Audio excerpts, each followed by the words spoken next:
Hello, what is up guys? I'm here today, back with another Black Desert video. Today's video is going to be a little bit different than the typical ones you're used to where I'm like guiding you through something, and instead this time we're going to be talking through my node network that I use here in Black Desert.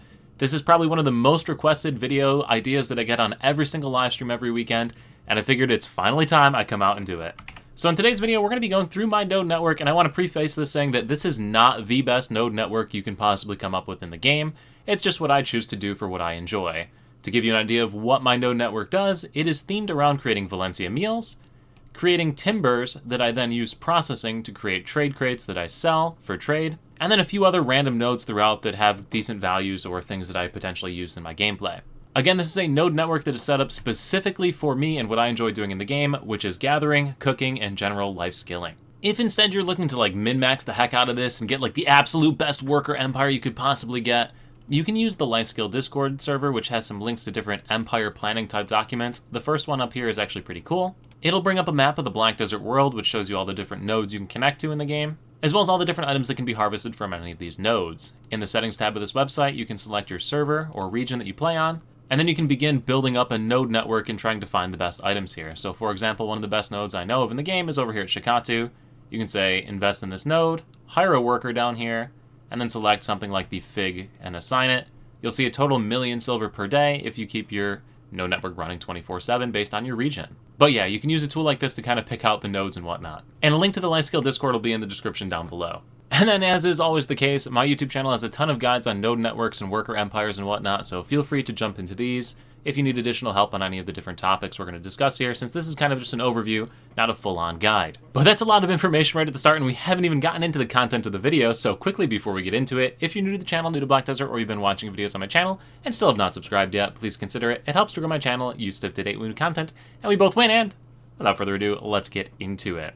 So as I mentioned at the start, my node network is broken up into three basic categories. So the first category is the Valencia region that is essentially supporting my Valencia meal addiction for all of the cooking that I enjoy doing so much in this game. The second set of nodes are kind of in the mainland of Black Desert, and these nodes are designed to gather timbers, which I used for processing.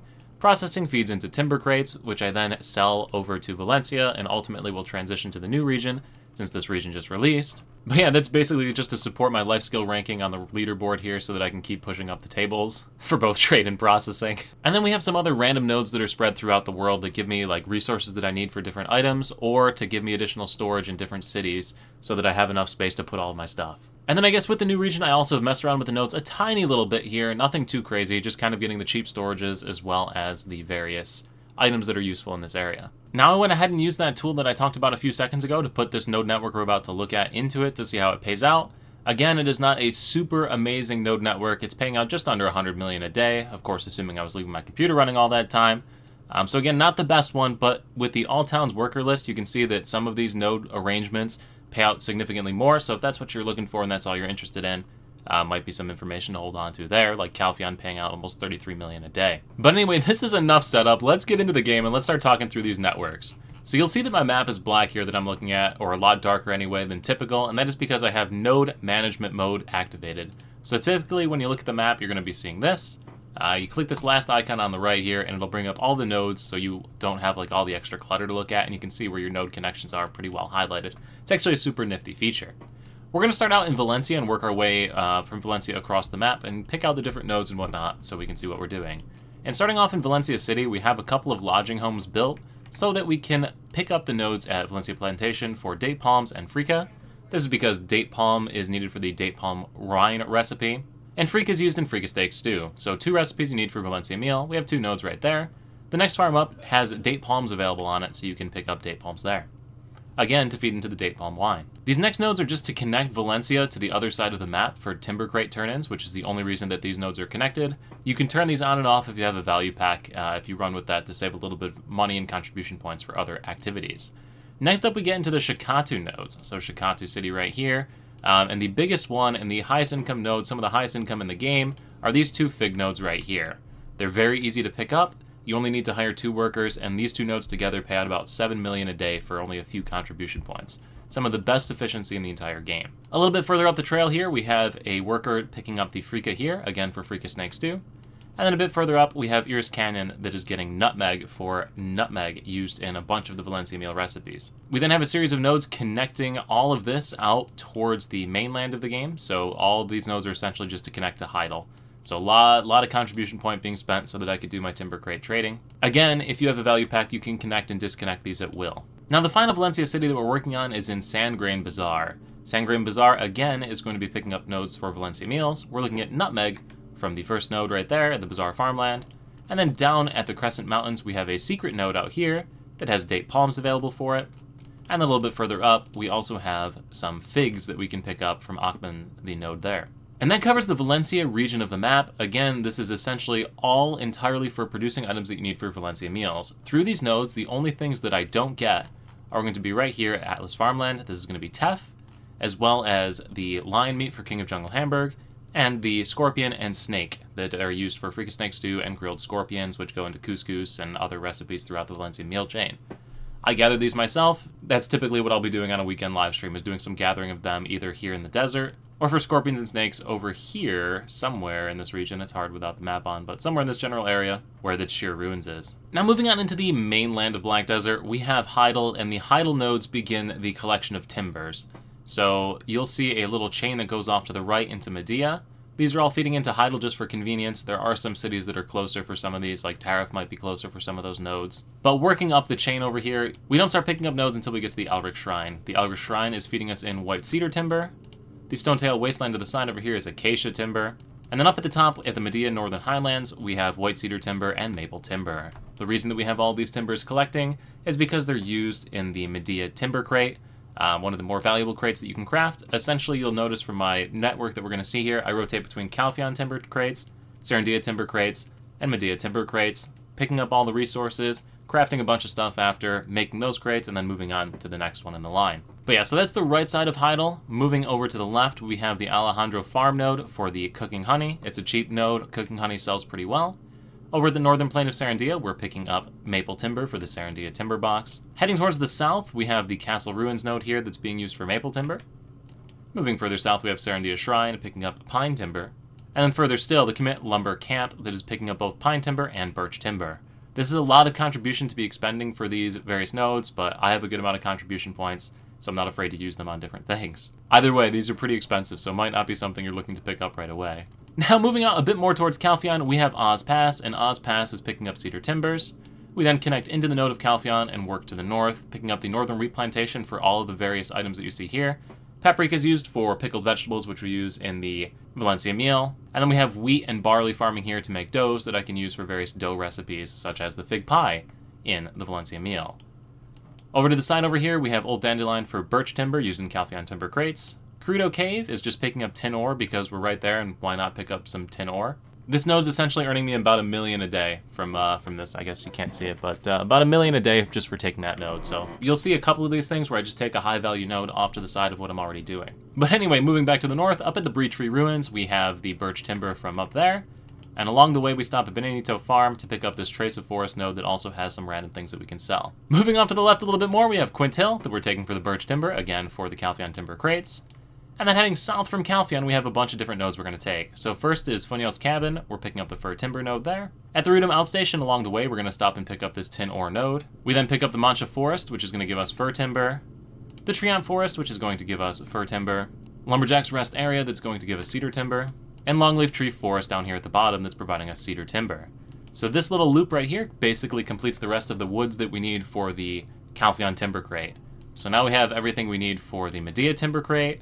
We have most of the recipe for the Serendia timber crate. I buy the other ones off the market to complete those. And we have everything we need for a Calpheon timber crate through here. So all of these crates can be used for processing, or all these woods can be used for processing that turns into crates that you sell with the trade life skill. We then have this little tail here that's not connected to any nodes that are picking anything up. These are only to go to Grana for my crate empire. Again, with the release of the new region, this is no longer the most efficient way to do it, and it's going to be something I have to rework. Essentially, I have to migrate all of my workers from Grana over to Valencia and set up my timber shops over here instead. Because Valencia City to the new region is an additional like 40% profit, so it's worth the work. Either way, right now my node network is set up such that it feeds to Grana so that I can send the stuff over to Valencia. In here, like I said, we've got the tier 2 wood workshop that we use to make these different crates, and we kind of just make them passively. Nothing we need to hammer out. I'm not trying to make an insane amount of money off these timber crates, just something to feed through and work through my resources as I have them. So you can see I got the different plywoods and whatnot sitting right there. Now, if we head back up the map, you'll see that we have Velia not connected to anything, but a bunch of nodes running. These nodes are pretty nice. So first of all, over at this farm to the right, Finto Farm, we have potato farming and chicken meat production. Chicken meat is used to feed our workers, eggs sell for great value on the central market, and potatoes can be used to make potato flour, which is an excellent use for various dough recipes. Down below we have Bartali Farm. Bartali Farm is doing a similar thing, potatoes and chicken meat production, same exact as before. And then off to the left we have Coastal Cave. This is just a solid node that provides iron and copper ore. Now a couple more node related things that we have. First of all, we have Odraxia here. And my Odraxia node network is connected to Nartheon for Nartheon field hunting. Basically just increases the drop rate of the boss spawns. So like the enhanced versions of mobs that you can hunt, they give you more materials. Having that node invested makes it a little easier to pick those up, so that's why I've got that node network connected there. In Odraxia itself, we have the housing purchased for all of these because it's really great efficiency for storage slots per contribution point. So if you're looking for more storage space, Odraxia is a great place to go. Same thing with Eilton. You'll see that we have one node running at the Xavier Highlands running for cooking honey because you get one free worker. And yeah, might as well, why not? It's only a couple contribution points. And then in Eilton, we've bought several of the houses to use for storages. Also, the node Camp Balix has 2 houses you can buy that are really, really good value for storages. Speaking of really, really good value for storages, we also have some over here in the Kamasylvia region. The Vidferetta Hamlet has 2 houses that you can buy that are super cheap that also provide a ton of storage for contribution points there. Other locations that we have this running that you might not know about is the Delph Knight's Castle. So Delph Knight's Castle is located right here. There are 2 houses you can buy here that also provide really, really good storage spots per the amount of contribution points you have to spend. And this whole cluster of housing in Calpheon also provides really great storage space per contribution point that you spend. Now moving up to the new region in the game, I'm looking at a couple of nodes, nothing too crazy yet, haven't gotten super invested in it. First though is the Dokkaebi Forest. This top node is the only node in the game that has forest crystals in the drop rate, as far as I know anyway at this point. Forest crystals are used to craft the new life skilling crystal, and the only other way to get these is AFK fishing or hunting in the new region. So really low probability of getting it. I made sure to pick up that node as soon as I got to the new region. Now within these cities themselves though, they also have some insane valued storage. So this first one, Nupse's Bayot County, has 16 storage slots for 1 contribution point in 2 of its houses. So 32 slots here of storage for 2 contribution points, pretty nutty, especially with the Magnus update that allows you to connect all of your storages, easy access. Dalbal Village has 1 node here that is 16 slots for storage for 1 contribution point. And then the node out here, Dokkaebi Forest, has an additional one that you can use for storage right here. So another 32 slots of storage for 2 contribution points, insane value, make sure to pick those up. And then at the main town, Nampo's Middle Village, we have one of those that are located right here, 16 slots of storage for 1 contribution point. So a lot of storage that you can pick up in this new region for like 5 contribution points, 100% recommend picking it up because again, in-game, you can access your storages from anywhere after you complete the Magnus questline. If you haven't finished the Magnus questline, I've got a video guide on it. But yeah, I could just take anything out of the landing morning light that I want, all this free additional storage space. But yeah, that pretty much does it. That's my node network summarized, why I have everything set up the way I do, what everything connects to, all the different nodes I have running. This isn't covering how to hire workers or whatnot, right? I went through and re-rolled at all of these places. I moved all 20-something of my alts over here to each of these different cities to re-roll constantly for workers so that I could set up a worker empire list that's pretty much all artisans in some of the major cities and at least professional in all of the other ones. So I've got a lot of artisan workers out here ready to go. And if you don't know how to do any of that stuff, I've got other guides for it. But yeah, I do hope this video helps you if you're interested in doing the same type of content and whatnot as me. If you want to see more videos about why I do certain things in the game or how I set things up, a lot of people ask these types of questions on live stream. I just answer them and I always forget to go back and make videos for the rest of the people. So if you have ideas for videos you want to see that are just like, hey, Levi, why do you do this in the game? Or why do you do this cooking? Or anything like that, you know, I'm happy to make those types of videos. I know this was a different type of video, not exactly a guide. But yeah, so I do hope you liked it. If you did, let me know. If you didn't, let me know. And either way, guys, thank you all so much for watching. I look forward to seeing you at the next YouTube video, the next live stream over on Twitch every single weekend, or wherever I happen to see you. Peace.